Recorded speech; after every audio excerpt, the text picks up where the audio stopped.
Sports Flash TV na may dati. Ito ay lagi kang panalo, bakbakan na sigurado, mga balitang Inoue, gustong ipahiya. Sino si Duhaney at ang pasilip sa sparring ni Casimero? Pag-usapan natin yan mga ka-flash. Pero bago ang lahat, huwag kakalimutang i-like, mag-subscribe at hit ang notification bell para updated ka sa mga bidyong katulad nito.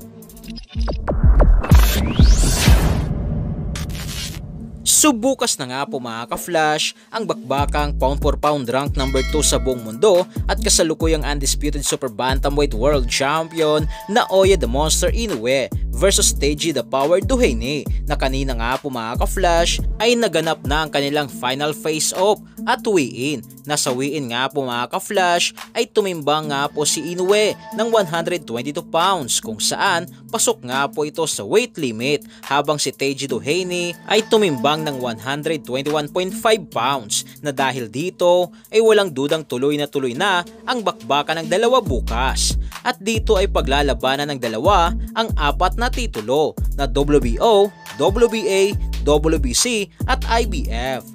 Subalit sa laban nga po na ito mga ka-flash ay napatanong ang BoxingScene.com kung sino nga raw si Teji Duhaney na kung mapapansin dito ay check nga po si Stephen Fulton, Marlon Tapales at Luis Nery. Subalit si Teji Duhaney ay question mark. Is Naoya Inoue taking his foot off the gas? Nagpapakita nga po ito mga ka-flash na ang boxing scene at ang mga boxing fans sa buong mundo ay sobrang dismayado sa pagpili ni Inoue kay Duhaney na andyan naman raw si Murodjon Akhmadaliev na ipinag-utos ng WBA at Janriel Casimero na former 3 Division World Champion na itong si Teji Duhaney nga po talaga mga ka-flash ay hindi nila kilala kaya paniguradong sobrang easy fight lang nga daw ito dahilan para maging super underdog nga po si Teji Duhaney.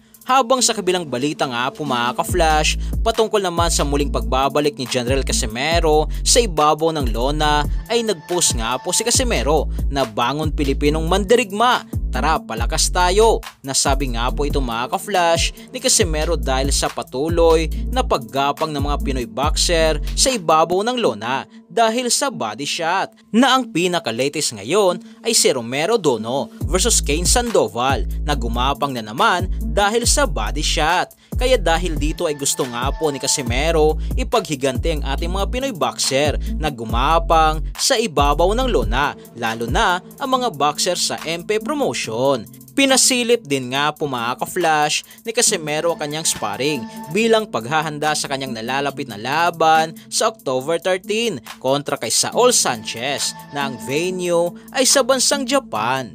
So yan lang para sa ating balitang boxing. Ano ba ang masasabi nyo tungkol dito? Para sa inyong komento at reaksyon ay komento nyo na sa baba. Hanggang sa muli, ito ang The Sports Flash TV.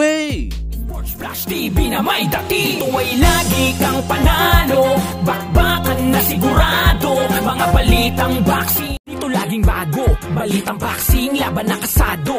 Di papahuli pagdating sa bakbakan, mga pambato na patuloy ang laban. Sasaliksikin ang bawat babalita, talagang diin, bawal ang mahina sa loob ng ring. Merong pambihira, mga kamao na nagiging bida.